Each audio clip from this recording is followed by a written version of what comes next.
नमस्कार दोस्तों, story hours 2.0 में आशीष के साथ आप सभी लोगों का फिर से स्वागत है। दोस्तों, मैं आशीष कुमार आप सभी लोगों के सामने फिर से प्रस्तुत हो चुका हूं एक और खौफनाक और दिल को दहला देने वाले एपिसोड को लेकर। दोस्तों, आज की ये जो घटना या फिर ये जो कहानी है अरुण नाम के लड़के के साथ घटी थी जब वो समर वैकेशन के लिए कहीं पर घूमने गया था। तो असल में उसके साथ कुछ ऐसे हुआ था जब उसके नाना उसको छोड़ने के लिए गए थे। समर स्लैम का जो ऑर्गेनाइजेशन होता है उसके पास जब छोड़ने गए थे तब और उनके साथ ये घटना घटी थी। और कहानी के लिए माफ़ी चाहता हूँ दोस्तों, क्योंकि अभी मुझे बाज़ार में जाना है तो कुछ काम है, तो इसके लिए मैं जल्दी पोस्ट कर रहा हूँ। तो आप जल्दी से कहानी सुने, तब तक आप अपने कानों में ईयरफोन लगा लें, तब तक मैं कहानी शुरू करने जा रहा हूँ। नमस्कार दोस्तों, आज की कहानी अरुण नाम के लड़के की है जो कि अपने नाना के घर गया था और वहीं से वो अपनी छुट्टियां बिताने के लिए, जो समर स्लैम होते हैं, समर वैकेशंस होते हैं, जो कि घूमने के लिए इधर उधर जाते हैं। तो अरुण सबसे पहले नाना के घर गया था, क्योंकि नाना के घर के पास ही जो समर स्लैम का ऑर्गेनाइजेशन है वहाँ से नज़दीक पड़ता है, 13 से 14 किलोमीटर दूर। इतनी दूर तक वो गाड़ी लेके आ सकते थे।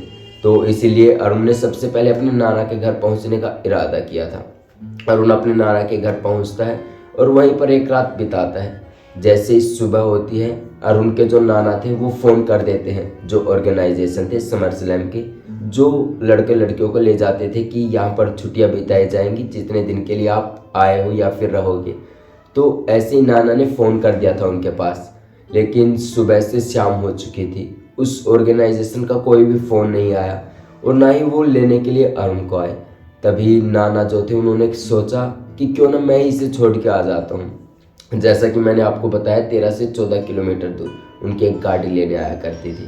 लेकिन नाना को रात को करीबन 7 बजे के आसपास वो निकले थे और उनको वहाँ पर छोड़ने के लिए। तो अरुण को जैसे ही गाड़ी में बिठाया तो वो जो घर था यानी ऑर्गेनाइजेशन की जो जगह थी जहाँ पर वैकेशन एंजॉय करनी थी, तो उसके लिए नाना को कम से कम 40 से 45 किलोमीटर दूर जाना पड़ा था। वो दूर जाते हैं गाड़ी में और वहाँ पर अरुण को छोड़कर आते हैं। अरुण नाना को कहता है कि ठीक है आप चले जाओ और मैं यहाँ पर एंजॉय कर लूँगा। अरुण जैसे ही नाना की गाड़ी से उतरता है और सामने देखते हैं काफ़ी सारे बच्चे थे जो कि ऐसे झुंड में बैठे हुए थे और एक दूसरों का हाथ पकड़ा हुआ था।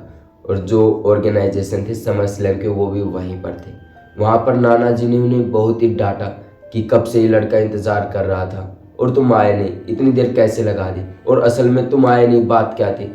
तो जो समर स्लैम का ऑर्गेनाइजेशन था वो कुछ भी नहीं बोलता, चुपचाप अरुण के नाना की बातें सुनता है और कहता है कि ठीक है। इतना कहते ही नाना जी वहाँ से चले जाते हैं और जो अरुण था वो भी वहाँ पर चला जाता है। वो जो बंदे झुंड में बैठे हुए थे ऐसे एक दूसरे का हाथ पकड़ के उनके पास जाकर बैठ जाता है।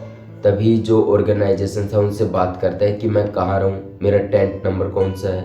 ऐसे ही छोटे मोटे टेंट गाड़ते हैं ना, जैसे हम घूमने जाते हैं, तो ऐसे ही उसका भी एक टेंट गड़ा हुआ था जिसका 635 नंबर था। तो वहाँ जाकर अरुण अपना सामान रख देता है और बाहर उन लड़कों के पास आ जाता है जो एक दूसरों का हाथ पकड़ के ऐसे बैठे हुए थे, गोल चक्कर सर्कल में जैसे बैठते ऐसे बैठे हुए थे। तो एक बंदे का हाथ छुड़ा के अरुण भी उनमें से हाथ पकड़ लेता है ऐसे सभी का। तो ऐसे ही पूरा सर्कल बन गया था, अरुण भी ऐसे ही बैठ गया था। तो अरुण देखता है कि जितने बच्चे सर्कल में बैठे हुए थे बुरी तरह से, बुरी नज़रों से, किसी प्रकार से आप कह लो, अरुण को एक सांस देख रहे थे ऐसे अजीब से। अरुण को थोड़ा सा डर महसूस हुआ, डर सा लगा, लेकिन फिर अरुण ने आंखें बंद कर ली। अरुण ने जैसे ही 1 या 2 मिनट मुश्किल से आंखें बंद हुई होंगी तो अरुण सोचता है कि मैं आंखें खोल ही लेता हूँ। अरुण जैसे ही आंखें खोलता है उसके दोनों हाथ ऐसे के ऐसे थे, नहीं किसी ने उसके हाथ पकड़ रखे थे। और सभी बच्चे थोड़े से दूर जाकर समोसा बर्गर वर्गर खा रहे थे और जो अरुण था उसकी बुरी तरह से देख रहे थे। जैसे जैसे देख रहे थे अरुण एक लड़की के पास गया और कहा कि तुम ऐसे क्यों बैठे हो इतनी देर से। तो लड़की कुछ नहीं बोली, ऐसे कोहनी को ऐसा थोड़ा सा मारा अरुण को और थोड़ी सी आगे चली गई। तो ऐसे ही अरुण ने एक लड़के से पूछा जिसका नाम दिनेश था। उसने भी पूछा कि यहाँ पर ऐसे क्या बैठे हुए थे, क्या कर रहे थे और इतने गुस्से में क्यों देख रहे हो। दिनेश ने कुछ नहीं कहा, दिनेश भी चुपचाप वहाँ से चला गया। और थोड़ी देर के बाद समर स्लैम का जो ऑर्गेनाइजेशन था वहाँ पर फिर से आ जाता है और वहीं से वो झुंड बनवा देता है वो सर्कल जिसमें बैठे हुए थे और अब की बार अरुण को बाहर निकाल देते हैं। जैसे अरुण बाहर खड़ा था वो सभी बच्चे सर्कल में बैठे हुए थे, वो एक टकटकी अरुण को देखे जा रहे थे। अरुण को बुरी तरह से देखना यानी अजीब से एक सांस देखना, अरुण डरने लगा था कि हो क्या रहा है और असल में बात क्या है। अरुण उस समय 18 साल का था, तो ऐसे ही अरुण को थोड़ा सा डर लगा और तभी अरुण चिल्लाने लगा कि मुझे भी खेलना है, ये सब मुझे भी करना है। तो वो जो बच्चे थे जो समर स्लैम के ऑर्गेनाइजेशन थे वो अरुण को मारने के लिए दौड़ते हैं। जैसे वो मारने के लिए दौड़ते हैं अरुण अपने टेंट नंबर जो 635 था उसके अंदर घुस जाता है, उसका पर्दा बंद कर लेता है, थोड़ी देर बंद रहने देता है और थोड़ी देर ही बाद वो टेंट का जो पर्दा था अपने आप खुलता है और जो समर स्लैम का ऑर्गेनाइजेशन था वो अंदर आता है और कहता है अरुण बेटा चलो बाहर खेलेंगे, सब मिलकर खेलेंगे। लेकिन अरुण इतना डर गया था कि यहाँ पर कुछ ना कुछ तो हुआ है, भले ही वो छोटा हो लेकिन उसे महसूस हो चुका था कि यहाँ पर कुछ भी सही नहीं है और मुझे ये ऑर्गेनाइजेशन भी सही नहीं लग रहा। अरुण मन में ये सब कुछ बड़बड़ा रहा था। तो अरुण कहता है ठीक है चलो बाहर चलो। अरुण जैसे ही बाहर निकलता है वो सभी बच्चे अरुण को मारने के लिए दौड़ पड़ते हैं, लेकिन 5 से 7 मिनट के बाद ही अरुण जैसे तैसे करके वहाँ से भागता है, थोड़ी दूर जाता है, वहीं पर नाना जी की कार उसे फिर से मिलती है। अरुण नाना को देखते हैं और नाना जी अरुण को देखते हैं। अरुण इतना डरा हुआ था कि नाना भी कुछ नहीं कह पा रहे थे। अरुण को सीधा गाड़ी में बैठाया और कहा कि बेटा बात क्या है, तू बताई अभी बता। अरुण कहता है कि नाना मुझे डर लग रहा है। अरुण पूरी तरह से कार में ऐसे बैठा पूरी तरह थिनथिना रहा था कि मैं कभी नहीं जाऊंगा, मुझे छुट्टी कभी इंजॉय नहीं करनी। पूरी तरह से गर्दन हिला रहा, हाथ पैर काँप रहे, पूरी तरह से अरुण झंझलाट रहा था।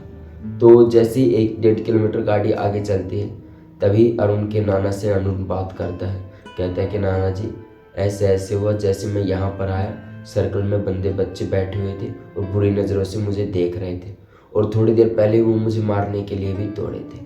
ये जब सारी बातें नाना को बताता है अरुण, तभी नाना कहते हैं कि जो समर स्लैम वेकेशंस की जो बस थी वो किसी खाई में पीछे गिर गई और जिसमें 18, 20 जो भी बच्चे थे उनकी डेथ हो गई और जो चालक था ऑर्गेनाइजेशन था उसकी भी डेथ हो गई थी। नाना के पास ये फ़ोन आया था शाम को जब वो घर पहुंच रहे थे। तो नाना के पास जैसे ही फ़ोन आया नाना ने तुरंत कार को उल्टा घुमा लिया जहाँ पर उसे छोड़ा था 40-45 किलोमीटर दूर। नाना वापस जाते हैं और तभी अरुण को बताते हैं कि बेटा ऐसे ऐसे फ़ोन आया और ऐसा हुआ। तब मुझे थोड़ा सा अजीब लगा कि ऐसा कैसे हो सकता है। अरुण मुझे लगा कि सेफ़ नहीं है तो मुझे वहाँ जाना चाहिए। तो ऐसे ही अरुण के नाना वहाँ पर पहुँच गए और अरुण को बैठाया कार में और घर ले आए और अरुण ने सोचा कि अब की बार कभी भी ये समर स्लैम में कभी नहीं जाऊँगा। 6 जुलाई 2017 में एक घटना उसके साथ घटी थी अरुण के और उसने तभी से कान पकड़ लिए कि जब से कोई पर्सनल या परफ्यूम ना आ जाए इसलिए मैं कभी नहीं जाऊंगा। और उसके दिमाग में एक बात बैठ चुकी थी कि यदि आज रात अंकल जी नहीं आते तो मेरे सुबह तक क्या होता, यानी मेरे नाना जी नहीं आते तो सुबह तक मेरा क्या होता। अरुण आज भी इस घटना को सोचता है तो काफ़ी डर जाता है। अरुण 11th क्लास में तब पढ़ाई कर रहा था, उसी समय बच्चा ही था, लेकिन अरुण की आंखें खुल चुकी थी। अब अरुण कभी भी अकेले रूम में नहीं रहता है, हमेशा किसी न किसी के साथ सोता है और उसे डर आज भी लगता है। तो दोस्तों ये थी आज की कहानी जो मैंने विजिट करी है। तो कमेंट सेशन में कमेंट करके ज़रूर बताएं कि आपको ये कहानी कैसी लगी और ऐसी कहानी सुनने के लिए चैनल को सब्सक्राइब कर ले। तब तक के लिए जय हिंद। मिलते हैं अगले शनिवार को फिर से एक और खौफनाक और दिल को दहला देने वाले एपिसोड को लेकर।